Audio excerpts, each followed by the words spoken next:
Bonjour, bonjour, c'est Kay Starro, j'espère que vous allez bien. Bienvenue à vous dans cette guidance sentimentale, intemporelle. On va aller voir ce que cette personne pense faire prochainement. Alors, pour vous aider à choisir, j'ai pris des petits poissons, des petites carpe koi. En premier, on a une vert clair, en deuxième, noir et en troisième, marron. Voilà, vous prenez le poisson qui vous appelle le plus. S'il y en a plusieurs, vous pouvez aller les voir, hein. Il y a peut-être des messages à recevoir. Et puis voilà, je vous laisse choisir et je vous dis à tout de suite pour votre guidance. Aujourd'hui, cette vidéo est en partenariat avec Présage, la première application de voyance française créée en 2016. Donc Présage, c'est une petite équipe d'une dizaine de voyants qui sont triés sur le volet et qui vont répondre à toutes vos questions. Les réponses sont toujours de vive voix et sous 24 heures. Et puis en plus, vous gardez l'historique de vos échanges. Vous pouvez aussi demander des consultations au téléphone ou en visio avec le voyant de votre choix. Et ce dernier vous rappellera dans l'heure. Voilà. Enfin, sachez qu'en cliquant sur le lien et en téléchargeant l'application, vous soutenez directement la chaîne et mon travail. Bienvenue à vous qui avez choisi le premier petit poisson, le vert clair. Alors, on va aller voir les énergies de la relation comme d'habitude pour voir si ça résonne. Si ce n'est pas le cas, c'est peut-être que ce tas n'est pas pour vous et dans ce cas-là, vous pouvez aller en voir un autre. Et puis, c'est une guidance générale. Donc, vous prenez ce qui résonne et vous laissez le reste de côté. Et puis, si vous voulez approfondir, je propose des guidances privées soit sur l'application Présage qui est partenaire de cette vidéo où je vous rappelle dans l'heure, soit via mon adresse mail et vous avez toutes les infos en barre de description. Alors,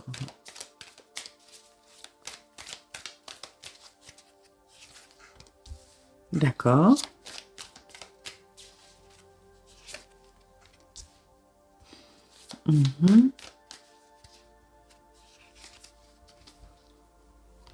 Alors, on est sur quelque chose d'assez sympathique, mais qui n'a pas toujours été évident. Qui commence un petit peu à se débloquer, mais... Alors, on est d'accord que tous les deux, il y a une espèce peut-être de coup de foudre, d'attirance qu'on n'explique pas, de lien particulier, de normalement par exemple c'est pas le type de personne qui m'attire, mais là je n'explique pas pourquoi. Les deux côtés, hein. Ça peut être aussi j'ai l'impression de connaître cette personne depuis longtemps, ou j'ai l'impression que il ou elle me comprend particulièrement bien, que on a une complicité qui est un petit peu innée, qui est un petit peu évidente. Toujours est-il que voilà, il y a quelque chose qui attire et qui ne s'explique pas. Par contre, on est face à quelqu'un qui a eu quand même pas mal d'hésitation, qui a pas mal rechigné, on va dire, à se laisser un petit peu aller dans cette relation. Vous avez essayé de faire de votre mieux, c'est-à-dire... Alors, c'est un mot un peu fort, mais je pense que c'est quand même important que vous l'entendiez pour vous faire prendre conscience des choses. Vous avez été pendant longtemps dans la servitude. D'accord. Pour moi, vous avez essayé vraiment de prendre sur vous, de vous dire, de vous mettre de côté, de vous dire bon voilà, c'est pas ce que je veux, mais c'est pas grave, je vais faire des efforts, je vais faire ce qui est mieux pour lui ou pour elle, parce que c'est pas facile pour lui ou pour elle. Je vais essayer d'anticiper ses besoins. Je vais peut-être pas forcément changer qui je suis, mais m'adapter énormément. Et c'est important que vous le sachiez parce que on est encore un petit peu dans ces énergies-là, mais ce que je veux que vous compreniez, c'est que c'est pas forcément productif. Parce que la personne à qui vous pensez pourrait sortir de sa zone de confort, être un petit peu audacieux ou audacieuse, mais à force de vouloir protéger cette personne, finalement, c'est peut-être un peu contre-productif. C'est-à-dire que moi, je prends l'exemple, par exemple, si vous devez emmener quelqu'un à la piscine pour lui apprendre à nager et que c'est quelqu'un qui a peur de l'eau. Si vous lui dites, écoute, tu le sens pas, je vois bien que t'es pas bien, c'est pas grave, aujourd'hui on reste juste sur le bord de la piscine, on verra demain, c'est ok. Ok, la personne elle est pas bien, on va pas la pousser à l'eau et puis la traumatiser encore plus. Le lendemain, vous revenez, si vous faites la même chose, c'est encore ok. Mais si tous les jours, vous ramenez cette personne à la piscine et tous les jours, vous lui dites, c'est pas grave, ne te force pas, ne t'inquiète pas, on n'y va pas, 6 mois après, vous y êtes encore. Parce que la personne, au début, aura la pression va vraiment être, on va dire, paniqué ou aura peur, etc. Mais si tous les jours vous confortez cette personne, on va dire dans son confort, dans sa peur, de ne t'inquiète pas, tout va bien, bah finalement la personne n'ira jamais à l'eau. Parce que comme un enfant, il ou elle va se dire bah c'est bon, on va plus me forcer, donc j'ai juste à faire un peu mon cinéma et ça va aller. C'est important, donc sans effectivement jeter cette personne à la flotte parce qu'elle a rien demandé, à un moment mettre des limites. C'est-à-dire dire écoute, ça fait 1 semaine qu'on vient à la piscine et on n'a toujours rien fait. Aujourd'hui, tu trempes les pieds. C'est pas grave, on va pas plus loin, mais tu trempes les pieds, parce que sinon on n'y arrivera jamais. Et puis après, ce sera les mollets, et puis après, ce sera les cuisses, et puis après, on va dans le petit bain, et puis après, je te mettrai une bouée et on fera la brasse. Mais si on ne met pas des étapes, si on ne force pas un petit peu la personne, donc soit en la motivant, soit en l'incitant à se dépasser, bah, l'humain fait qu'il reste dans sa zone de confort.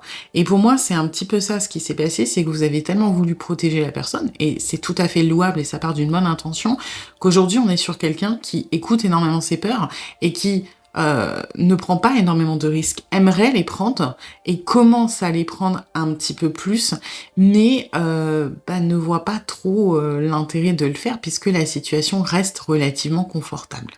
Voilà. Alors, on va aller voir du coup ce que il ou elle pense faire prochainement.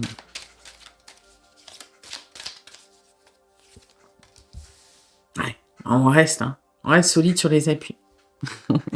Si on reprend l'exemple de la piscine, c'est bah non, moi j'ai décidé que j'irai pas. Hein. Ça fait 6 mois que tu me dis que je peux pas y aller. Moi j'ai abandonné l'idée. J'ai plus trop envie. Hein.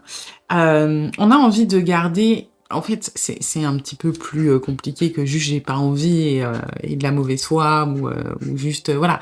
C'est j'ai pas envie de perdre la face. J'ai pas envie de montrer que ça me coûte. J'ai pas envie de proposer. Moi, j'ai envie de disposer. Voilà.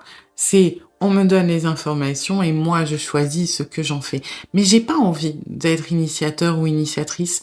J'ai pas envie de me mettre en vulnérabilité. Je préfère garder mon apparence, ma prestance, vous voyez, mon côté un peu, bah, le côté royal, quelque part. Hein. Je ne veux pas montrer mes faiblesses.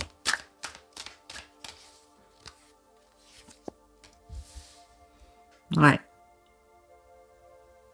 On a envie, et là on est rentré un petit peu dans la fierté, on a envie de se dire que si prendre des risques revient, on va dire, à baisser sa culotte, alors on ne veut pas. Et c'est dommage parce que c'est un amalgame qui est fait, hein, prendre des risques, être audacieux ou audacieuse, ou dire ce que l'on ressent, c'est pas baisser sa culotte. Mais c'est la manière dont cette personne voit les choses, c'est-à-dire que l'amour ou les relations peuvent être une sorte de rapport de force où il est important d'avoir l'avantage. Et aujourd'hui, cette personne s'est tellement habituée quelque part à avoir l'avantage qu'on ne veut plus faire, on ne veut pas, on n'est pas prêt à faire des concessions, à baisser sa garde. Donc, alors, on essaie de se convaincre, hein, parce que c'est là, on est dans la mauvaise foi et au niveau émotionnel, c'est un petit peu plus compliqué que ça, mais on est prêt à se dire que bah voilà, si ça va pas dans notre sens, et ben nous on est prêt à refuser quelque part, on est prêt à passer à autre chose.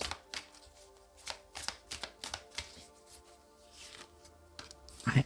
Parce qu'on a très très peur. On a très très peur des conséquences, on a très très peur de se sentir faible, de se sentir à terre, hein, littéralement. On a très très peur de toutes les angoisses finalement qu'on a un petit peu mis de côté et qui ressortent de plus en plus fort quelque part.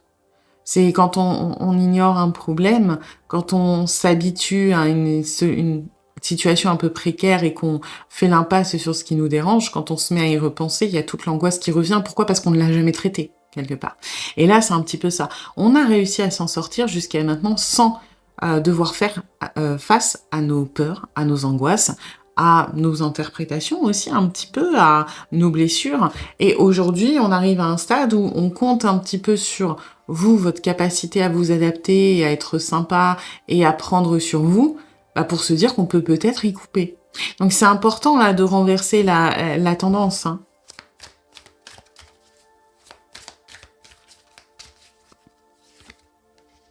Hmm. Ouais. On veut j'ai l'impression que petit à petit, en fait, ce que vous avez fait a quand même un peu fonctionné. Dans le sens où alors oui, la personne n'était pas prête, à sortir de sa zone de confort, elle était plutôt dans l'optique de s'écouter un petit peu trop, mais vous avez gagné sa confiance et ça, c'est positif en soi, hein, c'est très bien et il ou elle s'est dit que bon, voilà, maintenant qu'on avait confiance, peut-être que il serait le temps de faire deux trois choses qui ne nous demandent pas trop. Est-ce qu'on n'a pas évolué sur ce qu'on ne pensait pas faire? Est-ce que, si on reprend l'exemple de la piscine, voilà, on a confiance en vous parce que vous nous avez jamais forcé à faire quoi que ce soit. Est-ce qu'il serait pas le temps de tenter de mettre un orteil dans l'eau? Parce que finalement, jusqu'à maintenant, on a confiance en vous. Mais c'est assez fragile. Vous voyez? C'est-à-dire que on se dit quelque part que bon, bah oui, on a confiance en vous, on a peut-être envie de mettre un orteil, mais c'est important que vous ne et c'est là où c'est dommage parce qu'il y a un peu de fierté mal placée. C'est important que vous ne pensiez pas que c'est le début où en fait demain on va se mettre à l'eau. Vous voyez? C'est un peu ça qui bloque aujourd'hui, c'est qu'on se dit qu'on pourrait faire des efforts, mais qu'on n'a pas envie de changer complètement la tendance et que parce que vous trouvez ça encourageant, vous nous en demandez plus.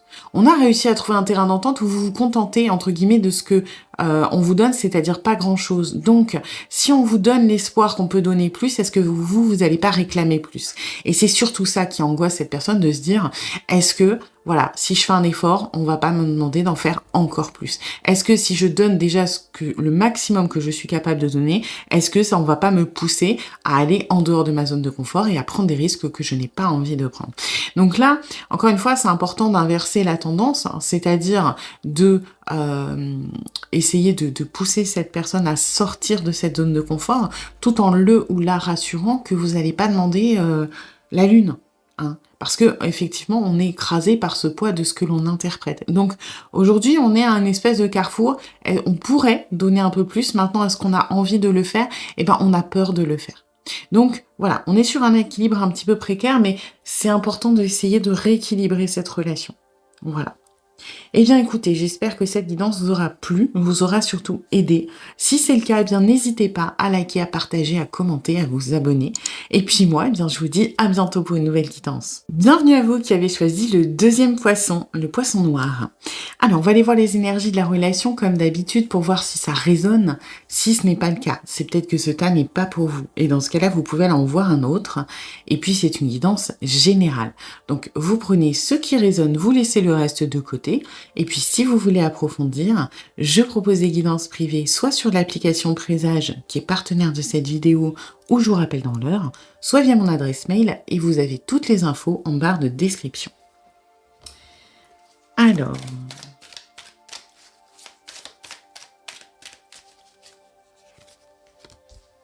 D'accord. Mhm. Ouais. Alors, là, on est sur, pour moi, une relation assez dans l'ego de la personne à qui vous pensez. Donc, la personne à qui vous pensez, ça peut être quelqu'un qui a soit la réputation, soit le comportement d'un séducteur ou d'une séductrice. C'est quelqu'un qui a un petit côté, ça peut être arrogant, un peu sale gosse, un peu, voilà, je me la pète, un peu très fier. C'est quelqu'un de très très fier, quelqu'un qui peut aimer faire le show, qui aime bien montrer que il ou elle est remarquable, le ou la meilleure, que cette personne n'est pas du genre sensible. Voilà, on a quelqu'un qui a beaucoup de fierté, beaucoup d'ego. Et vous, à côté de ça, ben, c'est pas quelqu'un de facile à aborder. C'est peut-être quelqu'un qui vous a, sans parler de rembarré, qui vous a peut-être déjà, je dis une bêtise, mais mis la honte ou fait des vannes un petit peu blessantes. Ou, vous voyez, c'est quelqu'un qui et dans la fierté qui peut paraître, hautain ou hautaine, prétentieux ou prétentieuse. C'est pas la réalité, mais c'est vraiment une façade ou une image que l'on se donne. Ça peut être quelqu'un qui, oui, par exemple, vous êtes déjà mis dans l'embarras pour rigoler et vous a dit: «Oui, bah, c'est bon, te vexe pas, c'est une blague» et cetera. C'est un peu, le petit garçon qui est amoureux de la petite fille et qui lui tire les couettes, quoi, et qui dit: «Oh, bah, pourquoi tu pleures?» C'est un petit peu ça dans les vibes, hein. Et du coup, c'est vrai que c'est quelqu'un qui, malgré tout, en impose. Voilà, c'est quelqu'un que alors on aime ou on n'aime pas, mais je vais pas dire qu'on a peur de cette personne, mais un petit peu parce qu'il y a un côté insaisissable dans la fierté de quelqu'un qui peut piquer, quelqu'un qui peut être, un peu mesquin ou mesquine et on n'a pas trop envie de se le mettre ou de se la mettre à dos. Vous voyez? Et c'est vrai que vous, pour moi, vous êtes intéressé, mais vous avez terriblement peur de ce que cette personne pourrait faire de cette information. Est-ce que ce serait pas, voilà, se moquer de vous? Est-ce que ce serait pas, jouer avec, un petit peu avec ça? Est-ce que ce serait pas, le répéter à quelqu'un d'autre? Voilà. Vous êtes pas rassuré parce que vous savez je pense que vous sentez réellement que cette personne tout ça, c'est qu'une apparence, c'est quelqu'un de gentil, de sensible, quelqu'un qui a une profondeur, mais il ou elle est tellement enfermé dans cette image, un peu superficielle, que vous savez que je pense que vous savez intuitivement, après est-ce que vous aurez fait le lien conscientisé, je sais pas, mais je pense que vous savez que tout ça, c'est un peu un réflexe de défense et que d'avouer vos sentiments pourrait mettre cette personne en système de défense parce que ça pourrait le ou la déstabiliser et que quand cette personne est déstabilisée, son réflexe, ça va être l'attaque, la fierté, l'ego, voilà, un truc pas cool. Donc, vous marchez un peu sur des œufs et bah, vous essayez de suivre le mouvement, mais c'est vrai que ce que vous ressentez, vous le gardez, de manière un petit peu secrète et vous n'êtes pas très, très rassuré. Vous n'avez pas envie que cette personne s'en doute, vous n'avez pas envie que cette personne le sache parce qu'encore une fois, vous avez peur de ce qu'il ou elle pourrait faire de cette information et je pense que cette personne, en plus, comme, pour moi, il ou elle est quand même intéressé et veut attirer votre attention, bah, il se peut qu'à certains moments, alors vous ayez accès à des facettes beaucoup plus vulnérables et cette facette qui vous plaît, qui vous intéresse, mais cette personne peut de temps en temps, et notamment je pense quand il y a du monde, vraiment être un peu excessif ou excessive dans cette histoire de je me la pète, regarde-moi, vous voyez. Donc c'est un petit peu... c'est pas constant en tout cas, voilà. Ok. Alors, on va aller voir ce que cette personne pense faire prochainement. Ouais, on veut pas trop, hein. Et c'est un petit peu ce que je disais, ce poids et cette pression. On a tellement l'habitude d'être dans une image de fierté, dans un rôle superficiel, parce que c'est notre manière de traiter les choses qui nous font peur, qui nous dérangent ou qui nous stressent, que faire face directement, c'est compliqué. C'est compliqué parce qu'en plus, on s'enferme dans une image qui est importante à nos yeux. Donc, quelque part, on a peur, même si ça se passe bien. C'est-à-dire que cette personne vous aime bien, vous l'aimez bien, bah, même si... Et cette personne est peut-être déjà au courant, hein, vous avez peut-être déjà communiqué là-dessus et puis ça n'a pas encore abouti, etc. Mais dans l'esprit de cette personne, si tout se passe bien, c'est quand même compliqué parce que cette personne risque de passer pour faible aux yeux des autres. Parce que il ou elle a une réputation à tenir. De quelqu'un d'insaisissable, de quelqu'un qu'on ne peut pas mettre en cage, de quelqu'un qui est léger. Et bah, si tout le monde commence à, par exemple, voir cette personne comme un canard, bah, ça lui plaît pas. Donc, on se met beaucoup de pression parce que quelque part, on voit pas forcément d'issue très positive. Et que on se dit qu'il faut surtout pas que vous veniez dire quelque chose dans ce sens, par exemple que vous êtes attaché ou que on vous plaît, parce que ça fait des données supplémentaires à gérer, que nous, on n'a pas envie de vous repousser, mais d'un autre côté, on n'a pas envie d'accepter, parce que, voilà, on a une réputation. Donc, pour le moment, on essaie de passer entre les vagues et de voir comment ça se passe. Ouais. Pour autant, vous voyez, on est bien avec vous. C'est juste que c'est la conséquence de ça aux yeux du monde. Parce que si on est prêt, on va dire, à commencer à baisser la garde avec vous, on n'est pas prêt à baisser la garde auprès de tout le monde. On n'est pas prêt de passer auprès de tout le monde pour quelqu'un de sensible, de quelqu'un de vulnérable, non. Sauf qu'on ne peut pas s'empêcher d'associer les deux. Donc, quelque part, vous avez peut-être ce ressenti-là, que cette personne a honte de vous, par exemple, que cette personne n'a pas envie d'être vue avec vous. Alors c'est pas pour tout le monde, hein, mais pour certains d'entre vous, ça peut, vous pouvez le sentir. Et pour autant, ce n'est pas du tout ça. C'est plutôt que je n'ai pas envie que les autres voient qu'au contact de cette personne, je suis différent ou différente. Je suis plus sympa, je suis vulnérable, parce que je ne veux pas qu'on pense ça de moi. Parce que c'est mon système de défense. Parce que, voilà, moi je m'obstine à faire croire aux autres que dans mon château j'ai des bazookas, que j'ai des lance-grenades, que j'ai des crocodiles. Si tout le monde se rend compte que en fait j'ai juste un vieux silex et un vieux bâton, eh ben on va m'attaquer. Et moi j'ai pas envie. Vous voyez? Ok. Et vous voyez, voilà, on est dans cette histoire de trop de choses, trop de responsabilités, trop d'obligations par rapport à la situation. Mais d'un autre côté, c'est ce que je souhaite émotionnellement. Donc, qu'est-ce que je fais? Bah, je suis bloquée. Donc, j'attends que ça passe. Je ne compte rien faire. Je ne compte rien faire parce que je n'ai pas de solution, ni dans un sens, ni dans l'autre.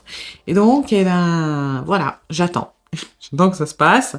J'attends que les choses bougent. Peut-être pour moi, ce serait pas mal. Mais je ne compte rien faire.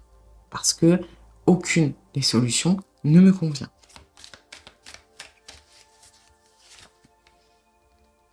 Ouais. Alors la seule chose qu'on compte faire, donc factuellement on ne compte rien faire, hein, c'est-à-dire on pense pas, on n'a pas envie de faire des pas en avant, on n'a pas envie de se déclarer, on n'a pas envie de quoi que ce soit. Par contre, on compte quand même essayer, et là attention, de tirer la couverture à soi, si ça a du sens. C'est-à-dire faire regarde moi j'ai ci, moi j'ai ça. En fait, il y a un côté un petit peu narcissique, un petit peu égocentrique, qui n'est pas ce qu'est vraiment cette personne au fond. D'accord? Ça fait partie de cette image arrogante, prétentieuse, voilà, ce truc dans la fierté, dans l'ego, ça fait partie de la défense, ce côté un petit peu narcissique, je pense à moi, et le reste, je m'en fous. Et ça, c'est quelque chose que vous allez peut-être expérimenter dans les prochains temps, parce que c'est important pour cette personne de se mettre au centre de ses préoccupations, au centre de sa vie, parce que c'est comme ça qu'on se défend. Si on commence à se mettre dans la compassion, etc. avec les autres, alors on perd cette image qu'on a durement construite pour passer pour un dur ou une dure. Donc, c'est un petit peu particulier.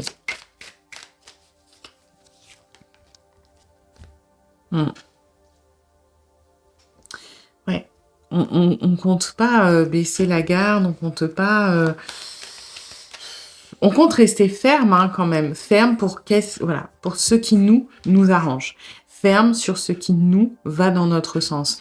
C'est vrai qu'il n'y a pas énormément de négociations, c'est-à-dire que cette personne va se monter sensible, vulnérable et telle que il ou elle est réellement que quand dans des périodes particulières où il y a probablement pas de monde autour, ou alors que cette personne se sent en sécurité, mais le reste du temps, voilà, on est sur quelque chose de rationnel, de pragmatique, d'assez égoïste, tourné vers soi, et des décisions de tête.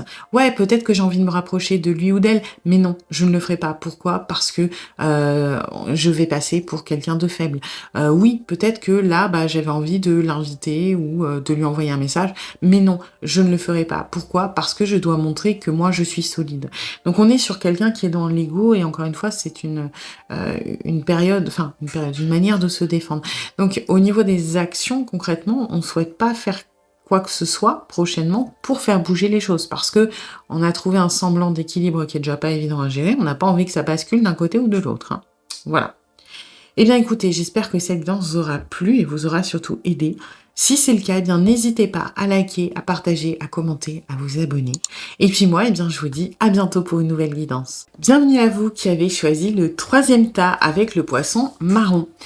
Alors, on va aller voir les énergies de la relation comme d'habitude pour voir si ça résonne. Si ce n'est pas le cas, c'est peut-être que ce tas n'est pas pour vous. Et dans ce cas-là, vous pouvez aller en voir un autre. Et puis, c'est une guidance générale. Donc, vous prenez ce qui résonne et vous mettez le reste de côté. Et puis, si vous voulez approfondir, je propose des guidances privées, soit sur l'application Présage, qui est partenaire de cette vidéo, où je vous rappelle dans l'heure, soit j'ai mon adresse mail et vous avez toutes les infos en barre de description. Alors,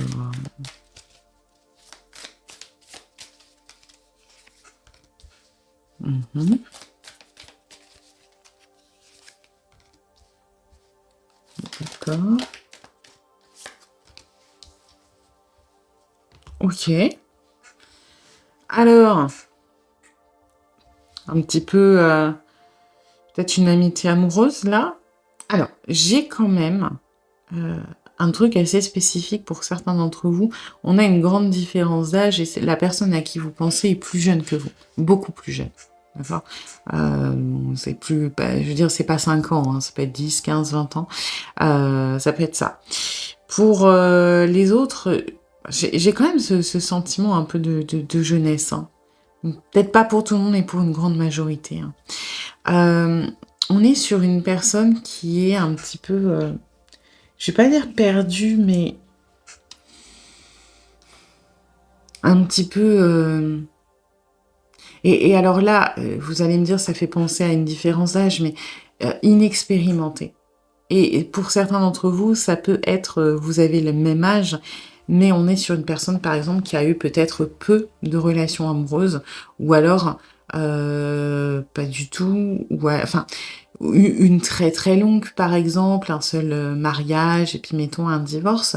On est sur quelqu'un qui est pas forcément à l'aise et qui se repose quand même beaucoup sur vous, sur votre expérience, sur... Ouais, il y a un côté un petit peu comme ça, mais vraiment pour beaucoup d'entre vous, j'ai une grosse différence d'âge. Hein. Ok. Et vous êtes un petit peu dans, justement, j'ai envie de prendre soin. Le côté un petit peu maternel, même si vous êtes un homme, voilà, c'est moi qui vais prendre soin, c'est moi qui vais, je dois être peut-être plus compréhensif ou plus compréhensive, parce que cette personne a, a moins d'expérience que moi, ou est moins à l'aise, ou etc. Ça peut être aussi pour certains d'entre vous une différence au niveau du cadre, je vais pas dire social, mais hiérarchique dans une entreprise. Vous pouvez très bien être le ou la responsable de cette personne, qui peut être, mettons, soit un employé ou une employée lambda, soit en stage ou en apprentissage ou des choses comme ça. Parce que vous avez il y a ce respect de la connaissance, et vous avez ce côté aussi un petit peu maternant, etc. Donc voilà, bon, en soi, c'est assez équilibré, hein, je veux dire, c'est assez complémentaire. Vous savez comment rassurer et mener un petit peu les choses de manière... Moi, j'ai douce mais ferme, et la personne à qui vous pensez, alors... comme un enfant peut être un petit peu turbulente parfois et ne pas trop vous écouter, mais a beaucoup de respect pour ce que vous dites et veut bien faire. Voilà. Donc après, est-ce que c'est toujours exactement comme vous le voulez? Non, je ne pense pas, mais voilà, c'est ok. On est sur quand même quelque chose qui bouge, qui avance. Alors on ne sait pas trop où pour le moment, mais ça va. Ok, c'est un peu particulier comme contexte. Hein. Alors, on va aller voir ce que cette personne compte faire prochainement. Bah rien, hein. En même temps, ça m'étonne pas parce qu'on vous voit un peu comme un ou une guide, comme quelqu'un à qui il faut faire confiance et dont il faut suivre les conseils, voilà, les remarques et les choses comme ça. Et c'est vrai que on est un petit peu perdu sans vous. Je dis pas qu'on n'a pas de volonté propre et d'envie propre, parce que c'est pas ça, mais on se sent un petit peu seul, un petit peu perdu quand vous n'êtes pas là ou quand on ne sait pas ce que vous attendez quelque part. Donc, on a besoin d'être guidé. Hein. Moi, j'ai l'étoile en taux de deck là qui me parle très fort. On a besoin d'avoir une ligne de conduite, un chemin, une direction. Et quand on est dedans, on va y aller, parfois un petit peu à reculons comme un enfant qui boude, ou parfois on va essayer de... Parce que j'ai vraiment cette énergie d'enfant qui sait que vous voulez son bien, mais d'un autre côté, qui peut être un peu turbulent de je teste les limites. C'est-à-dire que voilà, si cette personne sait que la route que vous voulez qu'il ou elle emprunte, c'est celle-là, eh ben oui, on va avancer parce qu'on a confiance, on sait qu'on va arriver là. Mais si au passage, on peut essayer de prendre un petit chemin de travers juste pour tester les limites de qu'est-ce qu'on peut faire, etc., ben on va tenter, puis après on va peut-être revenir, puis après on va reculer pour vous embêter en vous faisant une grimace et en vous tirant la langue. Et puis on va avancer, et puis on va retenter par là. Vous voyez, il y a un côté un petit peu comme ça de ça m'amuse et je joue, mais parce que je suis en confiance et parce que voilà. Donc non, moi je fais rien, je suis un petit peu ce que l'on peut me dire. D'ailleurs, j'avais le cadre de coupe en coupe. Le cadre de coupe en coupe, oui, c'est ça. Donc voilà, on est un petit peu sur non, moi je suis pas initiateur ou initiatrice. Voilà, j'ai envie des fois de freiner parce que ça me plaît pas, pour donner l'impression que non, je suis pas à écouter l'autre, mais bon, j'ai besoin d'être guidée, j'ai besoin d'être rassurée. Vous voyez, la collaboration est importante. On a besoin, encore une fois, hein, le 3 de denier, c'est... Bah, de toute façon, beaucoup des cartes du tarot sont représentatives hein, graphiquement. Mais vous voyez, c'est cet ouvrier qui doit sculpter le pilier potentiellement, qui attend les ordres ou les conseils du moine qui a payé et de l'architecte qui a fait les plans. Vous voyez, il connaît son métier, c'est pas le souci. Hein, lui, pardon, c'est le meilleur des trois pour faire ce qu'il a à faire. Par contre, il ne fait pas sans, on va dire, le chapeautage ou la direction des gens qui sont spécialisés dans leur propre domaine, quelque part. Et bah là, c'est un petit peu ça. C'est-à-dire que moi, je ne fais rien. Pourquoi?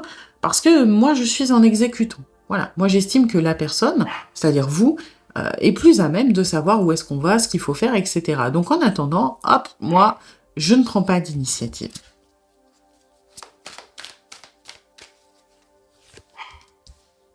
Ouais. Après, on veut créer du lien, on veut passer des bons moments avec vous, on veut partager des choses, mais on ne veut pas prendre de décision, si ça a du sens. On veut se laisser porter. Voilà. On veut avancer sur le chemin qu'on trace devant nous. Mais nous, on n'a pas envie de tracer le chemin et de prendre la responsabilité de choisir la direction. Et là, vous voyez, on a le côté un petit peu sale gosse qui ressort. Un petit peu, un enfant, c'est jamais tout le temps sage. Voilà, c'est, oui, moi, je n'ai pas envie de prendre de responsabilités, je suis prêt à écouter ce qu'on va me dire et ce que je dois faire. Alors, bien sûr que dans la réalité, c'est pas vous qui dites, bon, bah, viens, on fait ci, on fait ça, c'est plus subtil que ça, c'est au niveau des énergies. Oui, je suis d'accord pour aller dans le sens de je veux me rapprocher de cette personne, mais si de temps en temps j'ai envie de dire que je suis pas d'accord, eh ben je le ferai. Voilà, si dedans, de temps en temps, je suis pas motivée ou que j'ai envie de faire mon caca nerveux, mon caca boudin, de dire non, j'ai pas envie, eh ben je le ferai. Parce que, bah, je suis en confiance. Et puis parce que je trouve... Enfin, j'ai l'impression que cette personne pense que le débat, c'est constructif. Parce que, alors, le débat et le... En fait, la provocation, vous voyez, ce côté-là, ça peut vous paraître bizarre, mais le fait de provoquer, justement, si je reprends l'exemple, voilà, vous dites à l'enfant d'aller tout droit, et puis vous êtes devant, vous l'attendez, il s'arrête, il vous fait une grimace, il vous tire la langue. C'est pas de la provoque pour de la provoque, c'est de la provoque pour attirer l'attention et pour être rassuré. Regarde, si je prends des mauvaises décisions, si je te conteste, déjà j'ai le droit, en fait, tu vas pas m'engueuler, et en plus de ça, eh ben, tu réassois quelque part ton autorité, et l'autorité me sécurise parce qu'elle me donne un cadre. Voyez? Alors ça veut pas dire que vous êtes dominant dans la relation et que votre but c'est de mener cette personne à la baguette ou de l'infantiliser. Mais à travers le débat, à travers les désaccords, le fait que vous preniez parti, que vous vous battiez, si ça a du sens, que vous vous engagiez à défendre vos opinions, vos intérêts, pour cette personne, c'est une preuve d'intérêt et c'est un renouvellement de votre engagement comme quoi ce sujet et donc cette personne a de l'importance pour vous. Vous voyez? Si, parce que vous savez ce qu'on dit, dans un couple, entre guillemets, il vaut mieux s'engueuler que s'ignorer. Parce que s'engueuler, c'est le contraire de s'en foutre. Et là, c'est un peu ça. Ça veut pas dire qu'on va créer des gros dramas, hein, mais c'est important pour cette personne d'avoir des désaccords avec vous. Et on va peut-être en créer un prochainement. Allez. Voyez, c'est vraiment ça. On veut créer le désaccord, on veut créer le débat. Pourquoi? Pour retrouver cette position un petit peu d'enfant. Pour se faire un peu engueuler. Pourquoi? Parce que si on se fait engueuler, c'est que vous tenez à nous. Si vous vous battez, si ça a de l'importance, alors c'est qu'on est important. Et c'est un petit peu bizarre comme raisonnement peut-être pour vous, mais ça a énormément de sens pour cette personne. Donc on a ce truc un petit peu, c'est pas du sabotage. On va pas créer du conflit pour créer du conflit, mais on a besoin de temps en temps d'être un petit peu louche, d'être un petit peu l'enfant turbulent.